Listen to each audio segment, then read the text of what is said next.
Começa agora o Jornada. Todas as semanas você acompanha aqui ações e projetos da Justiça do Trabalho. O programa é produzido pelo Tribunal Superior do Trabalho e pelos 24 tribunais do trabalho de todo o país. No programa de hoje, uma reportagem especial sobre a inserção de autistas no mercado de trabalho. Você vai conhecer histórias de pessoas que têm a síndrome e que, apesar das dificuldades, conseguem seguir uma carreira. No quadro Saúde e Segurança no Trabalho, o assunto é endometriose, uma doença que provoca fortes dores e que pode até causar infertilidade. Em Curitiba, TRT da 9ª Região realiza seminário sobre aprendizagem. E no quadro Trabalha Brasil, a habilidade de um profissional que se dedica a transmitir mensagens a surdos, o intérprete de Libras. Tudo isso e muito mais, o Jornada está no ar.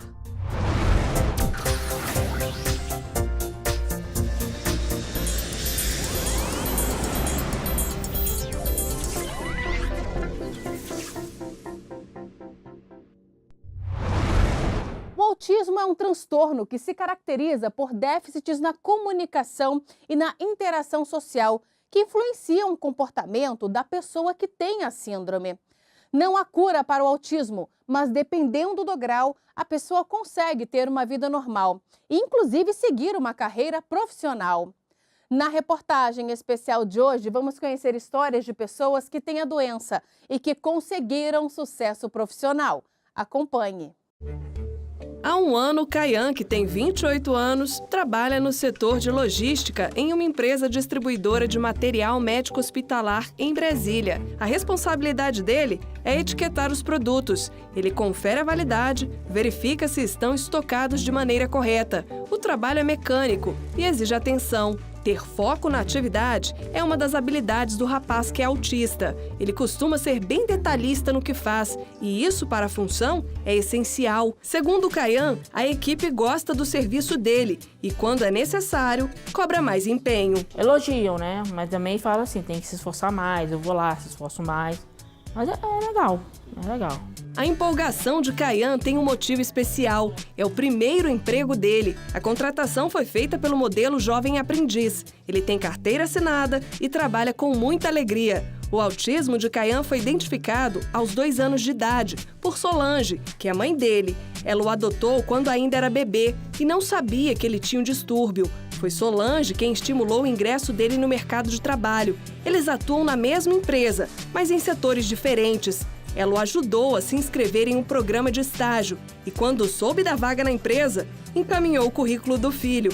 Para ela, a oportunidade de ver Kayan trabalhando é incrível. Já são 1 ano e 3 meses.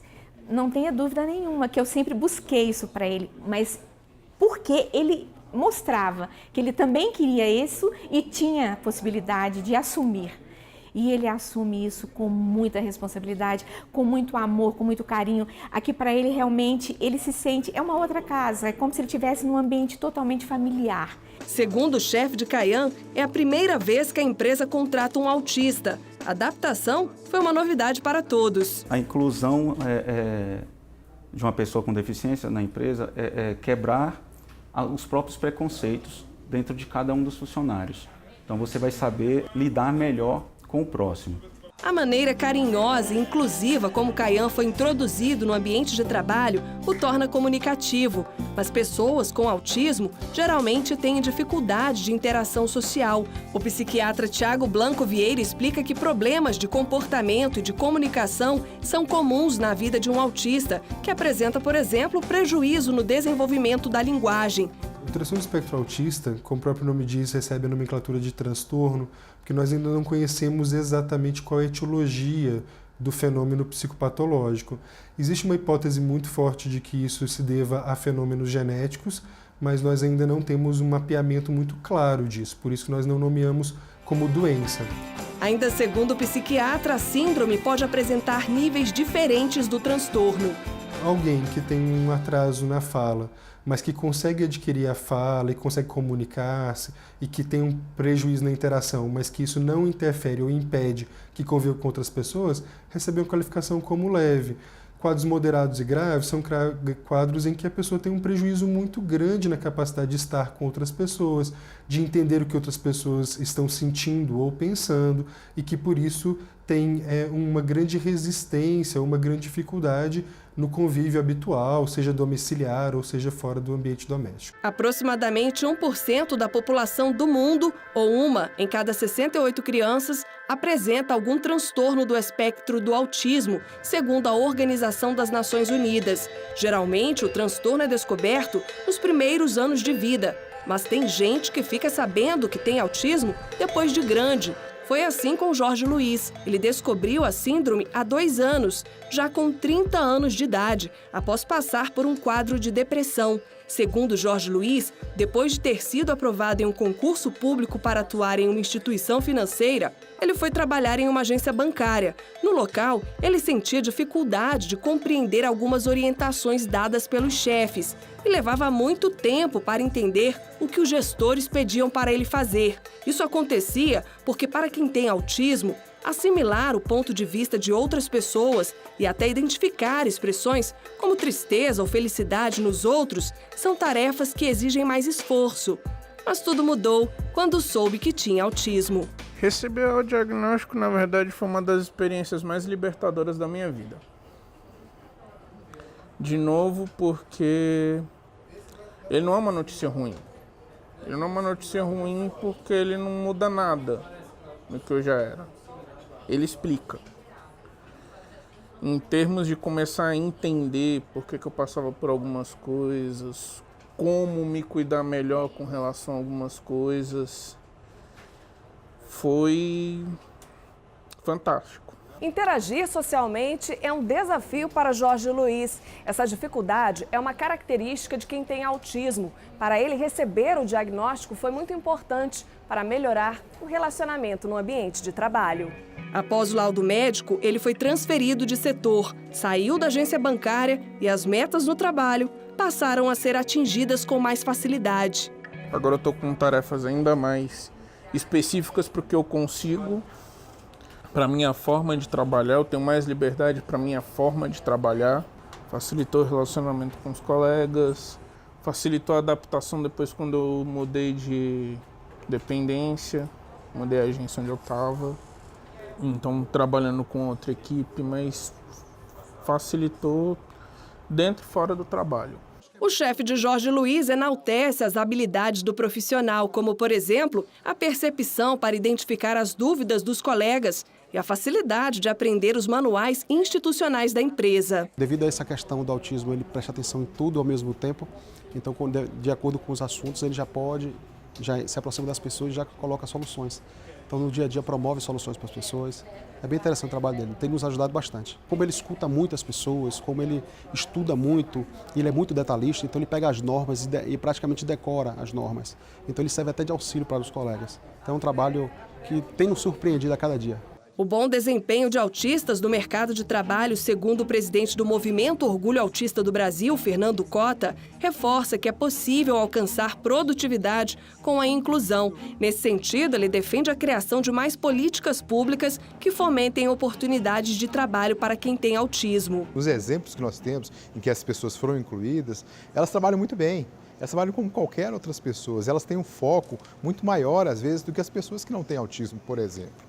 Então você precisa, na realidade, descobrir naquilo que o sujeito funciona bem, como nós também. Essas pessoas podem, sim, contribuir para um mundo muito melhor, um mundo muito mais inclusivo. O psiquiatra Tiago Blanco reforça que pessoas com diagnóstico leve de autismo podem ser inseridas no mercado de trabalho, como tantos que estão em busca de um emprego. Pessoas com autismo precisam ser olhadas como pessoas com potencial muito grande, até porque, do ponto de vista cognitivo, elas estão preservadas, muitas delas com habilidades até excepcionais e que precisam, na verdade, ser valorizadas nessas potencialidades e que podem, na verdade, trazer grandes benefícios, seja para instituições e organizações que possam incorporá-los dentro do seu quadro de staff.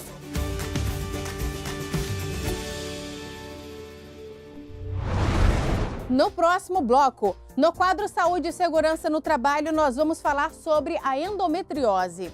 E ainda hoje, saiba como é o trabalho de um intérprete de Libras. Nós voltamos em instantes.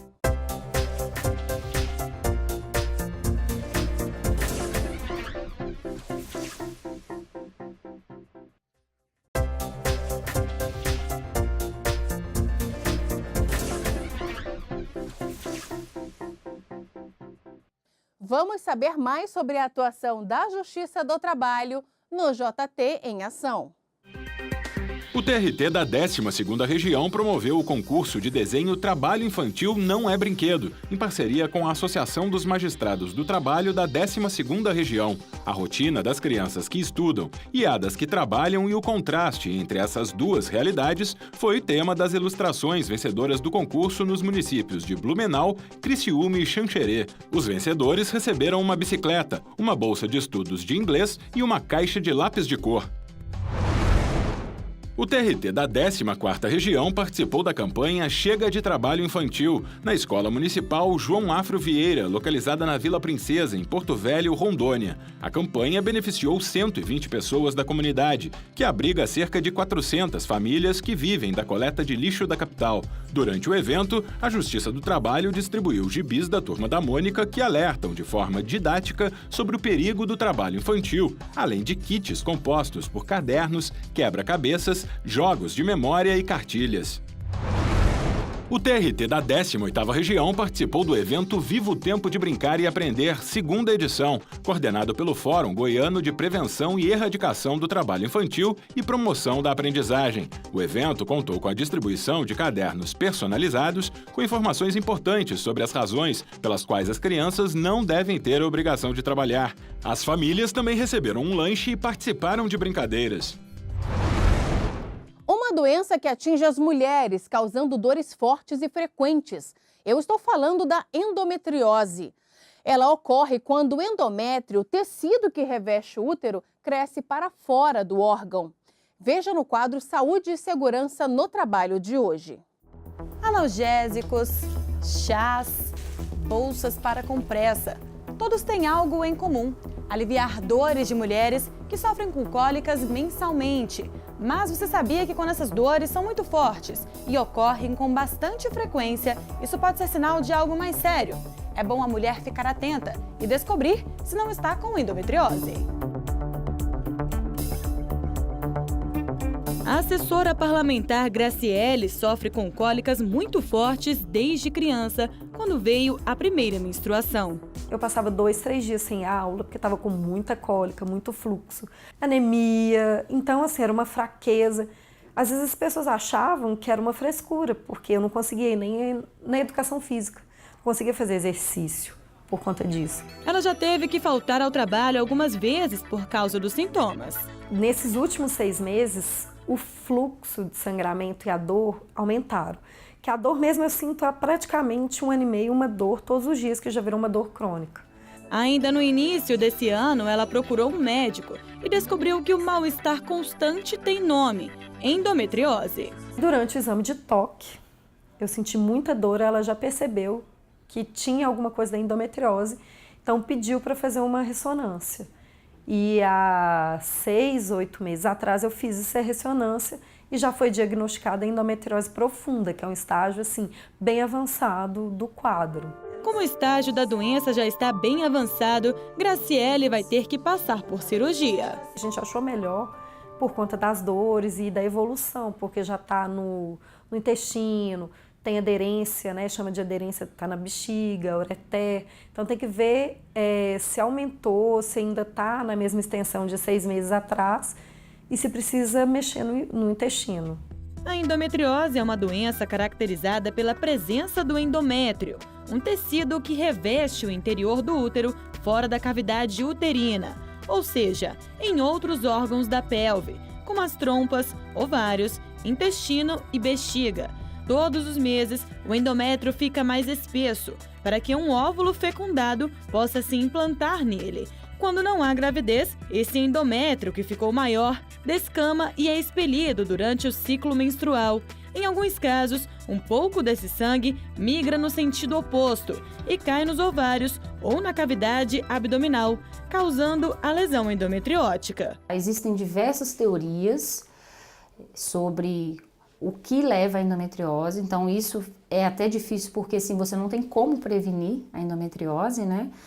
Mas, assim, o que mais fala é a menstruação retrógrada, que é isso, que quando a gente menstrua, além do fluxo menstrual descer pelo canal vaginal, ele volta um pouco pela trompa, o que cairia na cavidade, seria uma causa, tá?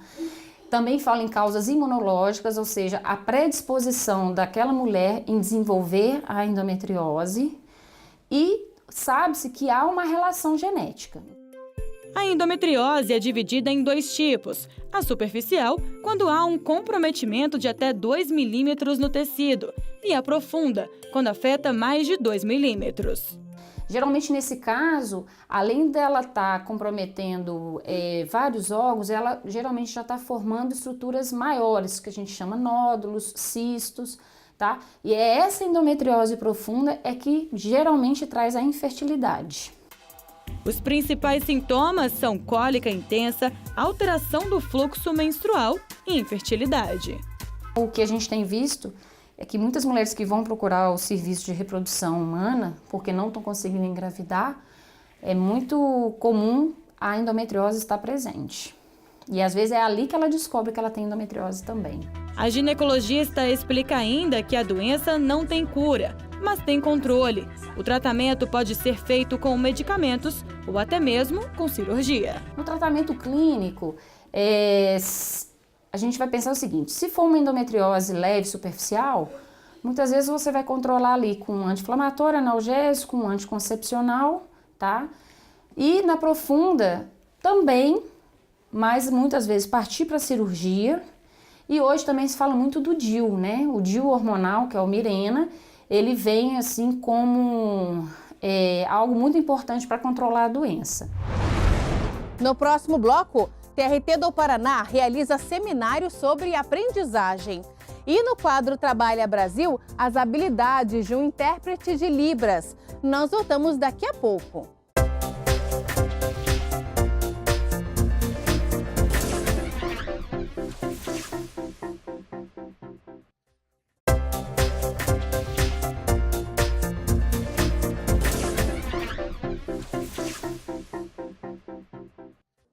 O TRT da 9ª Região, em parceria com o Ministério Público no Paraná, a Superintendência Regional do Trabalho, a Federação das Indústrias no Estado e entidades não governamentais, promoveu o Seminário de Aprendizagem, edição 2018.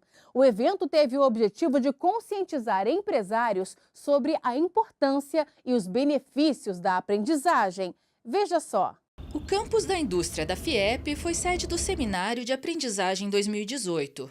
O evento foi organizado pelo Programa de Combate ao Trabalho Infantil e de Estímulo à Aprendizagem do Tribunal Regional do Trabalho do Paraná, em parceria com a FIEP e a Unileu. Sempre colocando a responsabilidade social de cada segmento do setor privado para que haja a proteção integral do jovem, do adolescente do nosso país, visando possibilitar uma sociedade mais solidária e mais igualitária. Discutir as diretrizes que possam dar efetividade à inclusão educacional e profissional do adolescente no mundo do trabalho foi um dos objetivos do seminário. Primeiro, é uma grande oportunidade para o jovem já ser inserido, né, no mercado de trabalho, e para o empresário é uma oportunidade para que ele também trabalhe com esse aluno, né, com esse aprendiz, para que ele já vá aprendendo o ferramental, né, as habilidades necessárias para que ele possa continuar no mercado de trabalho até vir ser contratado por essa empresa e fazer a diferença dentro dessa empresa. Durante o evento, os jovens aprendizes contaram suas experiências. O curso tem sido muito bom para desenvolver o meu relacionamento interpessoal, meu relacionamento com as pessoas. A Unileu trabalha com módulos, então a gente tem várias oportunidades de aprender sobre várias áreas da parte administrativa. O desembargador Ricardo Tadeu, do TRT do Paraná, falou da preponderância que a educação deve ter na formação do jovem aprendiz. Ao trabalhar, esse trabalho seja metodicamente orientado, de modo a fazer com que o menino que trabalha como aprendiz aprenda estudando e trabalhando. Funcionários qualificados são tão importantes para a indústria que empresas do porte da Bosch, que produz autopeças e máquinas industriais, selecionam seus futuros aprendizes dentro das instalações do Senai.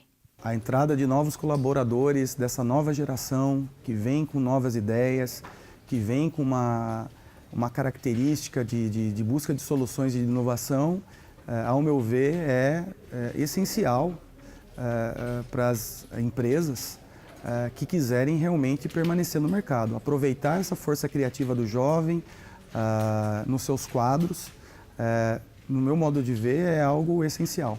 A participação do jovem em um aprendizado remunerado possibilita a ampliação do conhecimento técnico e ainda o seu sustento. Ajuda bastante, que nem eu faço faculdade à noite, né? Então a parcela da faculdade, assim, dá para sustentar com esse salário. Então é muito bom. Para quem tem deficiência auditiva, Libras, a língua brasileira de sinais, é uma das formas mais usadas para a comunicação. O problema é que nem todo mundo a conhece. E é aí que entra um profissional fundamental, o intérprete de Libras. É o que você vai ver no quadro Trabalha Brasil de hoje.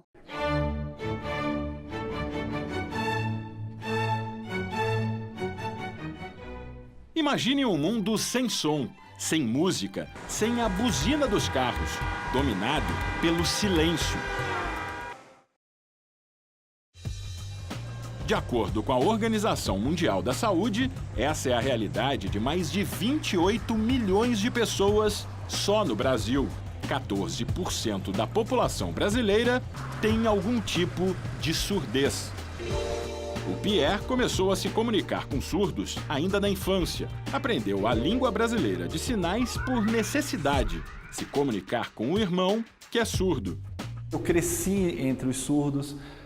Desde pequeno, enfim, participava de associação de surdos, de eventos. Na adolescência eu viajava junto com os surdos, campeonatos esportivos deles, como intérprete deles também.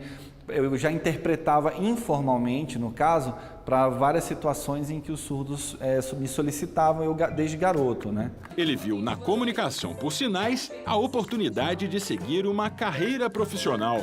Com a oficialização da Libras como língua oficial da comunidade surda no Brasil, em 2002, a demanda por intérpretes aumentou.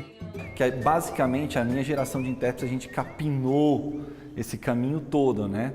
Para a gente poder chegar. Hoje você tem muito mais acesso, você tem grupos que discutem terminologia de língua de sinais, você tem glossários prontos. Hoje em dia você tem uma gama que dá um suporte muito grande para os novos intérpretes que estão entrando no mercado, mas na nossa época não tinha. Hoje ele trabalha como intérprete na Universidade de Brasília. Faz a interpretação das aulas para os 40 alunos e professores surdos da instituição. Como isso se dá? A partir do momento que o professor está em sala de aula, ele está ministrando a aula dele, e eu faço a interpretação do português para a língua de sinais. Inversamente, nas participações e interações que o aluno surdo tem em sala de aula, da língua de sinais para o português, assim como, em várias situações, a interação entre os alunos também em debates, discussões, às vezes até em conversas informais, quando o aluno ouvinte ainda não tem o contato direto com a língua de sinais. A Stephanie é estudante do 6º semestre do curso de Letras, Libras, Língua Brasileira de Sinais, com o português como segunda língua. Para fazer essa entrevista agora com ela, eu vou contar com a ajuda do Pierre, que vai interpretar, fazer a tradução dessa entrevista. Stephanie, qual é a importância de um intérprete como o Pierre para você, como estudante, dentro da sala de aula? Ter um intérprete em sala de aula para mim é muito importante, porque ele vai sinalizar para mim todas as relações que vão acontecer, todas as interações que vão acontecer. Isso é uma acessibilidade, eu me sinto bem, eu consigo perceber, eu consigo me desenvolver melhor, inclusive também com as explicações dos professores, né? Mas é importante que esse intérprete tenha uma certa formação, que ele tenha uma proficiência dentro do campo acadêmico, que combine de acordo com as necessidades que a gente tem dentro da universidade. O profissional de Libras ele entra como importante parceiro para pensar em como os conteúdos de cada disciplina, de formação desses futuros profissionais, para que cada um consiga entender a seu modo aqueles conceitos e tudo aquilo que a gente precisa trabalhar numa disciplina de um modo efetivo e satisfatório para todos. Quando não está na sala de aula, ele trabalha na televisão. É um dos intérpretes da TV Câmara, que aparece no cantinho da tela, traduzindo os debates entre os parlamentares e os programas exibidos pelo canal. Mas trabalhar diante das câmeras não é fácil. é preciso atuar. E na hora de interpretar o que os políticos estão falando, usar muito a imaginação. A televisão, e por ser no campo político, ela nos traz uma especificidade na interpretação. Basicamente, a gente faz uma incorporação da fala da pessoa, a forma como ela fala, se ela faz mais no imperativo, se ela fala de uma maneira mais passiva, né? E a gente traz isso nos trejeitos das expressões que a gente faz num processo de interpretação. Ser um bom intérprete também requer muito estudo e estar sempre por dentro dos mais diferentes assuntos. O intérprete de língua de sinais, ele acaba sendo uma pessoa que tem que estudar profundamente não só a terminologia, mas como funcionam os sistemas de cada área na qual ele vai interpretar. Por exemplo, dentro do campo judiciário, eu vou ter que saber muito da linguagem jurídica. Dentro da saúde, se eu vou com um surdo dentro de uma consulta médica, de um exame, eu tenho que entender mais ou menos como se dá a terminologia, a linguagem médica. A profissão de intérprete de Libras é regulamentada desde 2010 pela Lei 12.319. A formação de intérpretes ocorre por meio de cursos de formação profissional reconhecidos pelo sistema em que os profissionais são credenciados, ou por cursos de extensão universitária e de formação continuada, promovidos por instituições de ensino superior. Surdos ou ouvintes compartilham da mesma opinião. O intérprete de Libras tem um papel fundamental no processo de comunicação e de aprendizagem. A gente já tem uma série de bloqueios de comunicação, os professores estariam falando e a gente não estaria conseguindo compreender. Agora, com o intérprete em sala, o desenvolvimento se dá fluido, natural. A sinalização acontece para a gente na língua de sinais e eu consigo pegar claramente todo o conteúdo. Por isso que é tão importante o intérprete em sala de aula. Por hoje é só, o Jornada fica por aqui. Muito obrigada pela companhia e até a próxima.